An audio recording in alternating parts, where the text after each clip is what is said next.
నమస్తే అండి. అటుకులతో మంచి స్నాక్ చేసుకుందాం ఈరోజు. బ్రేక్ఫాస్ట్గా కూడా బాగానే ఉంటుంది. దీనికి 2 కప్పులు అటుకులు తీసుకుంటున్నాను. నేను ఉప్మా అటుకులు తీసుకున్నాను. మీ దగ్గర పల్చటి అటుకులు ఉంటే అవి తీసుకుంటే బాగుంటుంది. ఇది కొంచెం పావు గంట ఎక్కువ నానబెట్టుకోవాలి. శుభ్రంగా కడిగి నేను ఒక పావు గంట 20 నిమిషాలు నానబెట్టుకున్నాక చూపిస్తాను. ఇది బాగా నానిపోయింది.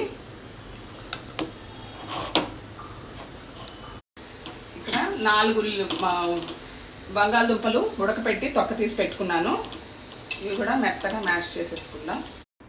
1 teaspoon garam masala, 1 tablespoon ధనియాల పొడి, 1 టీ స్పూన్ జీలకర్ర పొడి, పసుపు, రుచికి తగ్గట్టు ఉప్పు,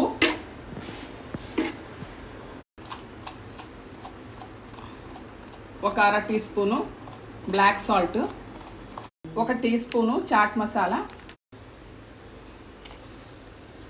ఇక్కడ నేను 2 ఉల్లిపాయలు పచ్చిమిర్చి కలిపి సన్నగా తురుముకున్నాను. ఇది బాగా చపాతీ ముద్దలాగా కలిపేసుకుందాం.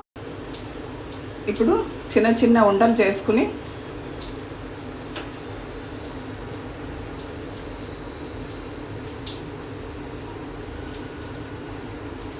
ఇలా తట్టి పక్కన పెట్టుకుందాం.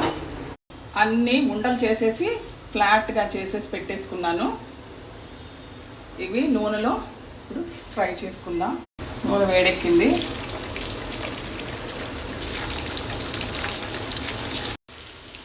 ఇవి ఎర్రగా కాల్చుకోవాలి. ఇది హై ఫ్లేమ్లోనే కాల్చుకోండి, లేకపోతే కరకర రాదు. ఇప్పుడు ఇది పైన కరకరగా ఉంటుంది, లోపల సాఫ్ట్గా ఉంటుంది. చాలా చాలా టేస్టీగా ఉంటుంది.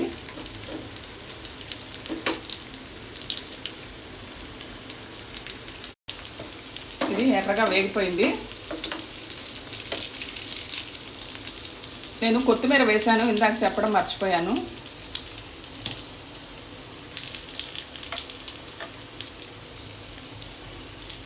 ఇంకో బ్యాచ్ వేసేసుకుందాం. ఇలాగా అన్నీ ఇలాగే చేసేసుకుందాం. నేను ఫైనల్గా చూపిస్తాను ఒకేసారి. కరకరం అంటున్నాయి, ఇక్కడ కూడా నేను చూపిస్తాను. చాలా క్రిస్పీగా వచ్చాయి, చాలా టేస్టీగా ఉంటాయి. ఇంట్లో మీరు కూడా ట్రై చేసి చూడండి. Thank you so much. అన్నీ వేయించేసి పెట్టుకున్నానండి. సూపర్గా టేస్ట్ చూసాను నేను, సూపర్గా ఉన్నాయి. మీరు కూడా ఎంజాయ్ చేయండి, తప్పకుండా నచ్చుతుంది.